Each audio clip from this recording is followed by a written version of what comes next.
Everyone, నేను మీ Suguna Varma. Varma's grace కు స్వాగతం. ఈ రోజు వర్మాస్ గ్రేస్ లో రోజ్ సిరప్ ని ప్రిపేర్ చేసుకోబోతున్నాం. ఈ రోజ్ సిరప్ ని చాలా సింపుల్ గా ఈజీగా ఇంట్లోనే ప్రిపేర్ చేసుకోవచ్చు. కొంచెం కూడా లేట్ చేయకుండా రెసిపీ ప్రాసెస్ ఏంటో చూసేద్దామా.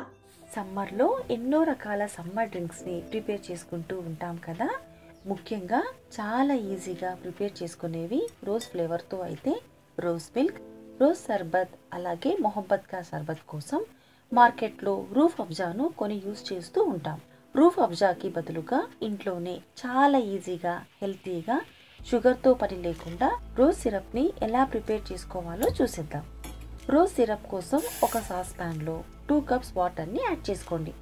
2 కప్స్ వాటర్కి గాను హెల్తీ వర్షన్లో ప్రిపేర్ చేసుకుంటున్నాం కాబట్టి సేమ్ కప్పుతో 2 కప్స్ జాగరీ పౌడర్ని యాడ్ చేసి బెల్లం చక్కగా కరిగేంత వరకు కలుపుతూ కరిగించుకోవాలి.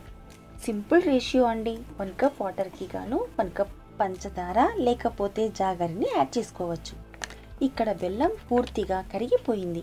ఇలా బెల్లం పూర్తిగా కరిగిపోయిన తర్వాత స్టవ్ని మీడియంలోకి టర్న్ చేసుకొని జాగరి సిరప్ని మరొక 4 to 5 మినిట్స్ పాటు మరిగించుకోవాలి. 5 మినిట్స్ తర్వాత ఇందులోకి 2 టేబుల్ స్పూన్ ఎండు గులాబీ రేకులని యాడ్ చేసుకోవాలి.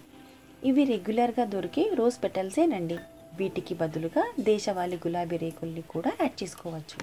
ఇలా గులాబీ రేకులు సిరప్లో యాడ్ చేయటం వల్ల గులాబీ ఎసెన్స్ మొత్తం సిరప్లోకి వచ్చేస్తుంది. ఇక్కడ గులాబీ రేకులు ఎండినవి లేకపోతే ఫ్రెష్వి కూడా యాడ్ చేసుకోవచ్చు.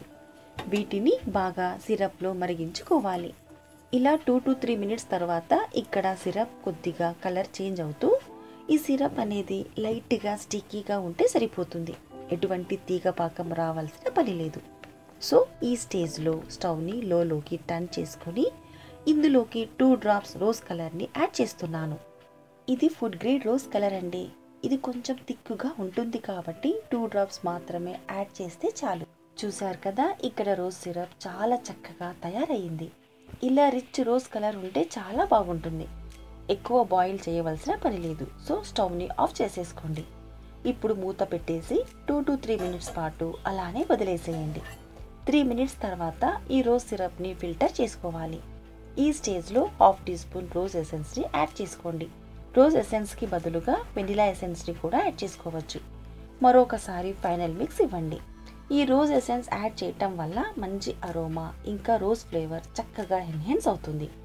ఇలా చక్కగా మిక్స్ చేసుకున్న తర్వాత ఈ రోజ్ సిరప్ని పూర్తిగా చల్లారనివ్వాలి. పూర్తిగా చల్లారిన రోజ్ సిరప్ని ఏదైనా గ్లాస్ జార్లోకి వేసి ఫ్రిడ్జ్లో ఉంచితే 1 మంత్ దాకా స్టోర్ చేసుకోవచ్చు. అంతేనండి, రోజ్ సిరప్ ఈజ్ డన్. చూసారు కదా ఈ రోజ్ సిరప్ని ఎంత ఈజీగా క్విక్గా ప్రిపేర్ చేసుకున్నామో. ఈ rose syrup taste and flavour అచ్చం షాప్లో కొన్నట్టే ఉంటుంది. ఈ రోజ్ సిరప్తో మీకు నచ్చిన డెజర్ట్స్ లేకపోతే డ్రింక్స్ని ఇన్స్టెంట్గా ప్రిపేర్ చేసుకొని మీ ఫ్రెండ్స్కి రిలేటివ్స్కి షేర్ చేయండి. చాలా టేస్టీగా చాలా బాగుంటాయి. గుర్తించుకోవాల్సిన విషయం ఏమిటంటే ఈ రోజ్ సిరప్ని వాడిన వెంటనే మళ్ళీ ఫ్రిడ్జ్లో స్టోర్ చేసుకోవాలి. సో మీరు కూడా ఈ రోజ్ సిరప్ని తప్పకుండా ఒకసారి ట్రై చేయండి. ట్రై చేసి మీకు ఎలా కుదిరిందో మా వర్మాస్ గ్రేస్లో కామెంట్ చేసి తెలపండి. మీకు ఈ వీడియోగా నచ్చినట్లయితే లైక్ చేసి మీ ఫ్రెండ్స్కి రిలేటివ్స్కి షేర్ చేయండి. హెల్తీ అండ్ క్విక్ రెసిపీస్ కోసం మా వర్మాస్ గ్రేస్ ఛానల్ని సబ్స్క్రైబ్ చేసుకోండి. మరి ఒక సమ్మర్ స్పెషల్ రెసిపీతో మళ్ళీ వర్మాస్ గ్రేస్లో కలుద్దాం. Till then bye bye. మీ సుగుణ వర్మ.